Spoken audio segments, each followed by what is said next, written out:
Hello and welcome to our program, Where God Weeps, a program where we talk about the situation of the suffering church around the world. An uprising that started in March 2011 against the government of President Bashar Assad in Syria turned to civil war, and since that time millions have been displaced and hundreds of thousands have been killed.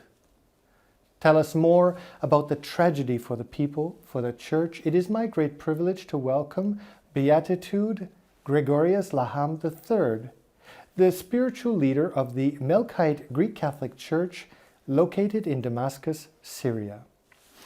Welcome, Your Beatitude, and thank you for being with us here today on our program.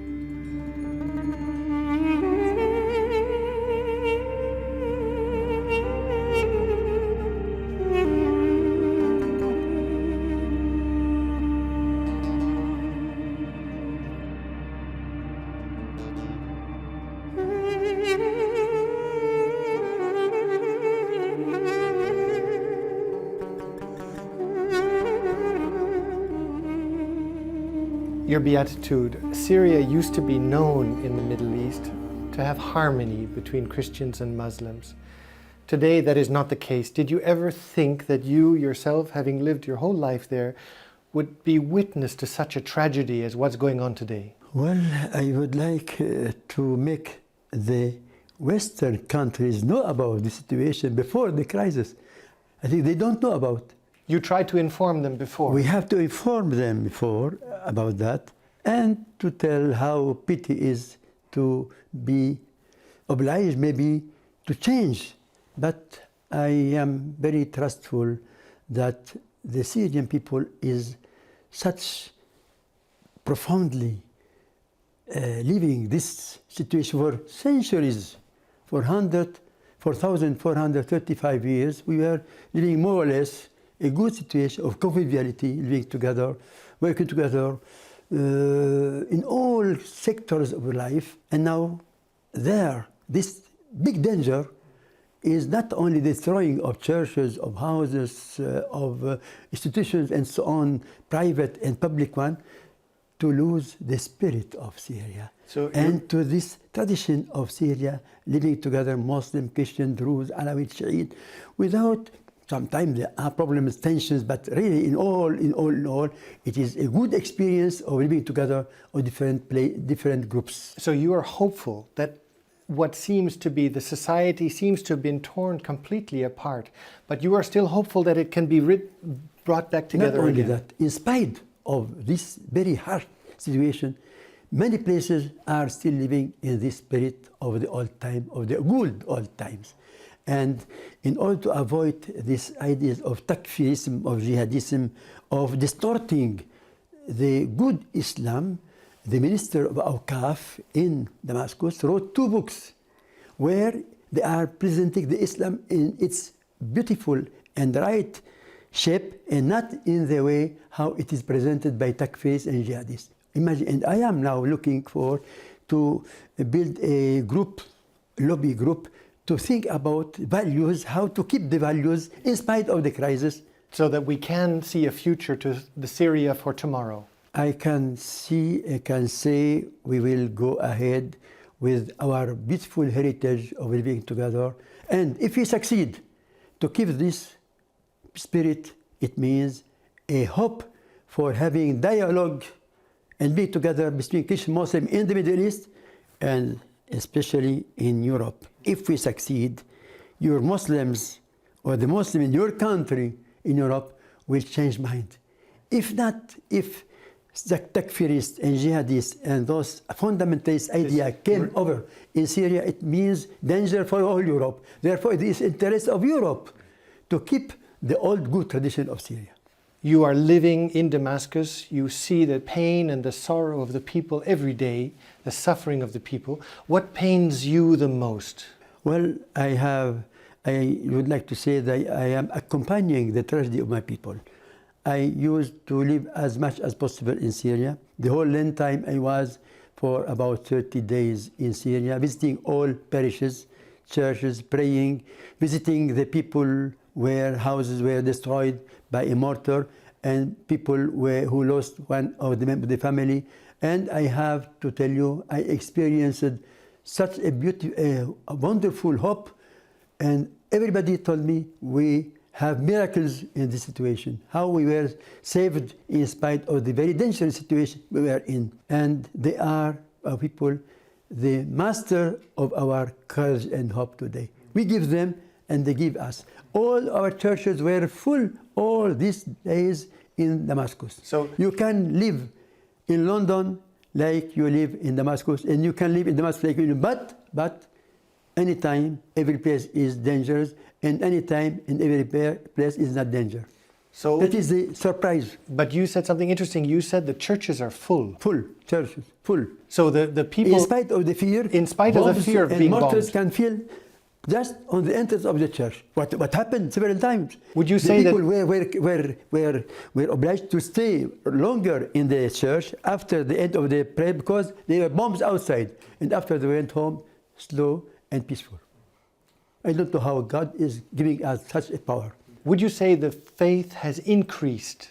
Sure. And we had 3 days ago a meeting with about 250 young people, universitarians. And I experienced with them such a power of hope. I told them some words, don't be afraid, remain here, and so on. And applause for that. It is not true that some people are saying that most of Christians like to leave. It is not true. Maybe they are in the temptation because that, but in very deep of their spirit, they want to stay. They want to stay. I can tell you, if they are displaced, forced to be displaced inside or outside Syria, but they like to stay. But some people went. The rich went. The people who are able to leave, but the others are still willing to stay and to work and to build again. And we have the very important task to encourage them and to strengthen the hope of our people. In fact, there are approximately 6 million displaced altogether. About 9 million Syrian displaced. 2 million are out. Outside in Lebanon, Jordan. And maybe out in Europe.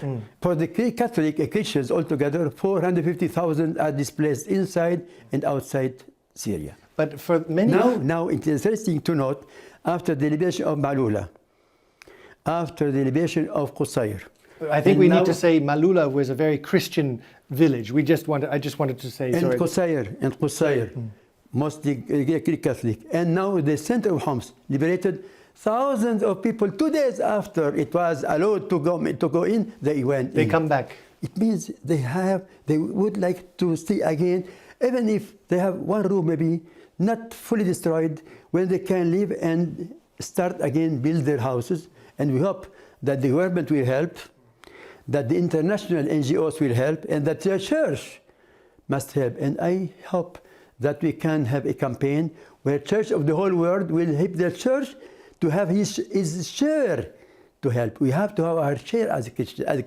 Christ, as church. The government for all citizens, the international concerns for all citizens, and we have to look up after our people. Say, look, I don't have too much, but I have something I have to share to tell you I am near to you. How does the church stand near to the people? What practical services are you providing as a church to those who have nothing? Well, let me tell you, dear friend, all churches, patriarch, bishops, priests, nuns, monks, Christian institution became in these 3.5 years of crisis a welfare association. So like this habit is a sign, you have to help me, I can help you. And I can tell really with thanks to the Lord, a big testimony was given by the church according to our possibilities to help people. So we have in the Patriarchate a committee already founded in 2011, December already. And now we start with 300 families. Now we have 8,000 families helped today. 8,000. It means we have to afford about $40,000 to $50,000 a month. Where do you get this? Knocking. Knocking. Hard doors, institutions, friends, and so on and so on. Until now we went through. We have really some, not too much, but enough. That and there to show that we are there. We are with you. I want to talk a little bit about the context. I want to touch a little bit about the war that's going on at the moment. The Tel Aviv-based Meir Amit Intelligence and Information Center said that there are about 7,000 foreign jihadists in Syria fighting. This raises the question, can this war still be considered a civil war?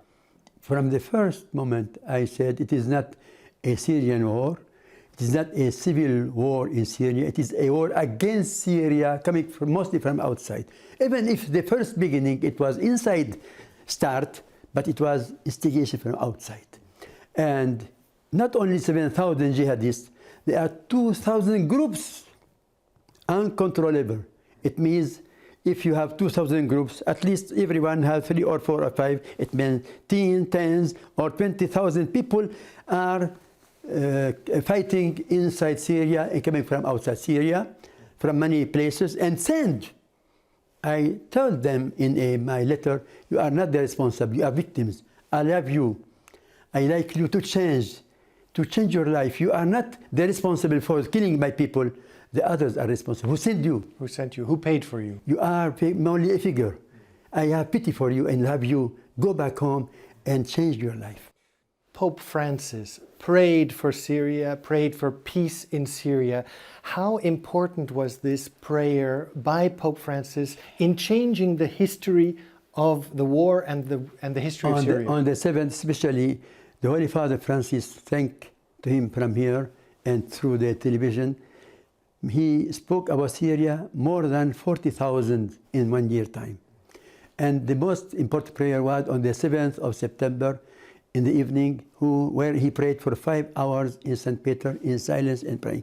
At the same day, it was the last person who was leaving Malula, the famous town. And on the very morning of that day, 7th of September, 3 of our people were killed because of their faith. I consider them real martyrs. They were 3 of them killed in one place, one after each other. The one, why you are Christian? Well, he said, I am Christian. This is and I respect Islam, but I am what I am. They shot him. The second, your name, I am Anton. Why you are Christian? You have to be Muslim. Well, I am Christian. I have Muslim friends and so on, but I am Christian. They killed him. The third, Sarkis, the same. So at the same day, martyrs in the morning, prayer in the evening, and the result, Monday, 9th of September, changing. The vessels of USA were out, away from the coast of Syria. Syria started destroying the weapons, the chemical weapons. Then it became member of the association against the weapons. Then everyone was speaking about Geneva II. Then I noticed a kind of change. After September 2013, you have changed, and now I have seen more and more changes, even in France, in maybe more in Europe. The best place is England. After you have Germany anyway before, England, France is still harsh. And USA not doing what to do. And you mean in Europe there's a change of an attitude towards some change. Trying to seek more negotiation and a political peace. But now it is a challenge because Ukraine, they put aside the problem of Syria. Therefore, we are praying again, the Holy Father, as he is visiting now Amman, Jerusalem, and Bethlehem, and so on, to start a new task force. I invite him to have a group in the Vatican to be concerned daily with the problem in Syria, because this is a key problem and a key solution for Syria, for Lebanon, also partly for Jordan, partly for Iraq, and mostly for Palestine. The whole Middle East forget Palestinian problem. Now, with the crisis of Syria, it was again put, and you have to put again together Syria and conflict inside Palestine. If we succeed in Syria, we will succeed also in Palestine.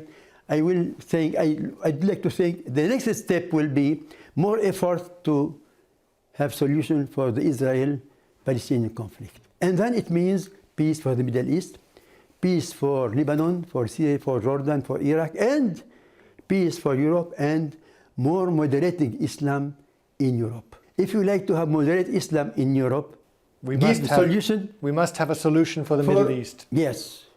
This is the future. If you lose, if you can solve this problem, I told Benedict and John and Paul and Francis, solve the problem of Israel-Palestine problem, you solve more than 50% of all isms. Jihadism, takfirism, fundamentalism, terrorism, and ism. You can solve 50% of that. We've been talking, you've touched upon the question of Lebanon and the fact that Lebanon is also little by little being pulled into this problem, also through the amount of refugees that are coming into... More than 1 million. 1 million refugees. 1 million. And up of them, 40,000 are Christians. 40,000. But in fact, the numbers are not quite known because it could be that because many, from what I understand, perhaps you can tell me, many of the Christians didn't want to be registered officially because they say, if I give my passport, if I give my name, and then the situation in Syria turns badly for me, I can never go back. So many of the Christians are hiding in... It is a big problem for both, not having help, but on the other side it is a sign that they like to go back. Yeah. That is an attachment to their... Therefore they have to suffer because of the attachment. Therefore we have to seek way to help them in spite of not being registered and to get help. And the other aspect is, I can tell you, I am always crossing the border between Lebanon and Damascus and Beirut. When I am crossing the border, the two trucks are full, going back to Damascus and coming back from Damascus. Imagine how is the movement daily. It means Lebanon is not really a place of refugee, it's a place of transit. Yeah. It means mostly not transit for outside, but it means they will come back. There's a hope that they can be back home. At the same time, how do you personally, for example, with the terrible tragedies and violence going on, and a father comes to you and says, your Beatitude, what do I do? My family is in this situation. Do I stay or shall I go? How do you answer this question? It is a big question, and I am facing daily these problems. I told them, look, you are your conscience. First. Second, you have to consider your role as Christian there. You can have maybe better life abroad, but what about Christ, to be Christian in this country and to be responsible for the testimony for the Lord in this country? Your role in the country and the whole story of Christians. If you go out, we will vanish and no more Christians, no more who can say Jesus Christ in this country. Nobody can say a word of Jesus, of love of Jesus for Muslim. Nobody can say to Muslim, my brother, my neighbor. It means to shock of the civilization. Yes. You are responsible for that. After that, you are free to say what, after considering all these things, you decide how to do. And also, as you say very clearly, the Christian is the buffer between the Sunni and the Shia. More than buffer. More than buffer. What is he? United. I can tell you a little story. A general has a car broken. He went in the place where a garage, which was in a place of opposition to the government. But he has no choice because this is his place. He went there. Oh, welcome, Mr. George. Muslim place garage. Welcome, welcome. He did. The neighbor was very harsh against the government. Who is this man? He asked the garagist. He's my friend. My friend, but how he came from there? Where he coming from? Well, he's from the other side. What is he? Is he a general? Is the army of Assad? I will kill him. He said, no, my dear, he is Christian.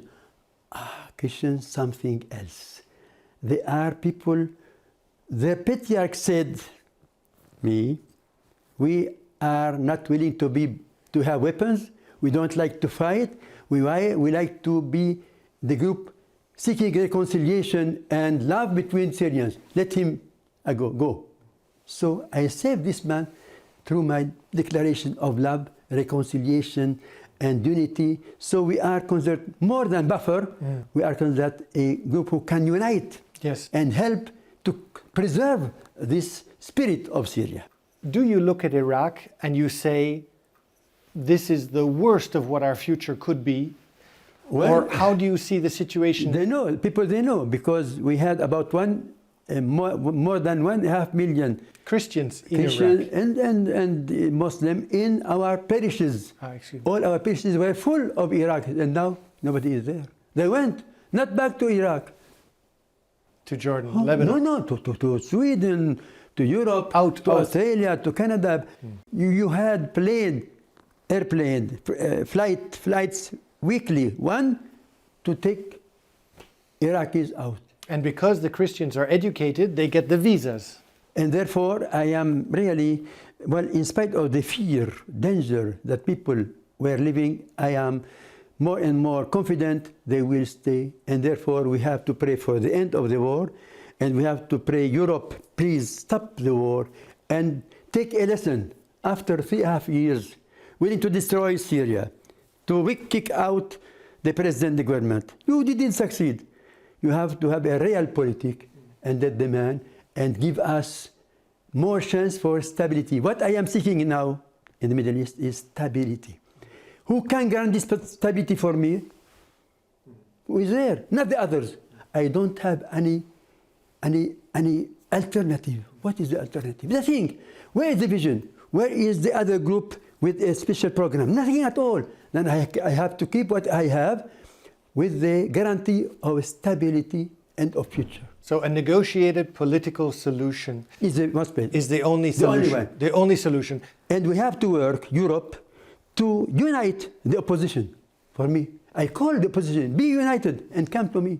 I will give you a safe way in the Patriarchate. We like to have opposition present and who like to be really a dialogue people. And therefore the future is that. But we don't have alternative unless we can have this solution. In fact, what I understand is that the war, in some ways, has even brought some Muslim and Christian communities closer together. More and more. And often opposition or people who are opposed to government, now after what they experience of violence, of jihadism, takfirism, and slaughter and so, they are more and more, no more against, they are now more than Christians for the government, even Muslims. Your Beatitude? It means it is a chance for the future, and we hope that the election, in spite of Europe, is not winning the elections, but we will. We have to decide, not France, not United States. They can say their meaning. I have no problem. You can say your opinion, but I have to say my opinion. Because you have to live there. Me. Because you have to live there. You can tell, well, election is not good in Syria. Well, okay, thank you very much, but I like to have election. Then we'll see who will go through. What can we do? What can we do for the people, for you, for the Christians in Syria? Well, many aspects, if you like. First, the churches in the world, Catholic Church, Vatican, and Bishop conferences, Anglicans, Orthodox, Lutheran, if we can, and that is my now work, if we can bring together to have such common paper, like we did in Geneva in September and January. A common document, a document signed by all these groups. One voice of all churches in the world toward peace, toward some principles. We will have not only a chance of peace, it is a chance for the church to be really in the Middle East as the church of peace. The second aspect is to help as much as possible. Third, we have to think about the rebuilding, because we have Malula. The people will turn back in these days. Sadat, they are already in. Hosayr, 250 families went through, but no houses. The center of Homs, the Valley of Christians, the Crack of Chevalier. There are many places where the people came back, but destroyed houses. How to give them hope and money to rebuild. And especially for the 91 churches destroyed or badly damaged, how can the churches, I launch here my voice, please, the Bishop Conference in the world, there are 91. Let each Bishop Conference help half of building or restoring one church. So we can go through 91 Bishop Conferences and 91 churches destroyed. It's a challenge. Yes. I hope. I am launching now a plan for that, asking for that, and we'll give real details about how to restore the churches, and we will go through and present exact, giving the data, how are big the danger, the damages, and how can we cope with that, and how we can build churches, stones, but churches, faith and love, Living and stones. role. Please don't speak too much about presence of Christians, persecution, which is true. Speak more about role. Give more hope and more duty. Say to Christians, not only you don't have to leave, you have a role. Remain where you are in order to fulfill your role. And we should help you stay there. Yeah. This is a prayer about a prayer for peace in Syria and assistance for the refugees. Almighty and merciful God, grant that just as you made yourself known to Saul on the road of Damascus, that you may soon convert hearts to peace in Syria, and that its people who have fled may soon return to their homeland. We ask your blessing on those who, like your Son, have become refugees and have no place to call their own. Look with mercy on those who today are fleeing from danger, homeless and hungry. Bless those who work to bring their relief. Inspire generosity and compassion in all our churches through Jesus Christ our Lord. Amen. Amen. Thank you. And thank you, ladies and gentlemen, for having been with us today on Where God Weeps. And if you'd like to know more about the situation of the suffering church in Syria, about the work of the Patriarch there trying to help his people, I would encourage you to look at the contact information at the end of this program. And I look forward to seeing you next week. Take care.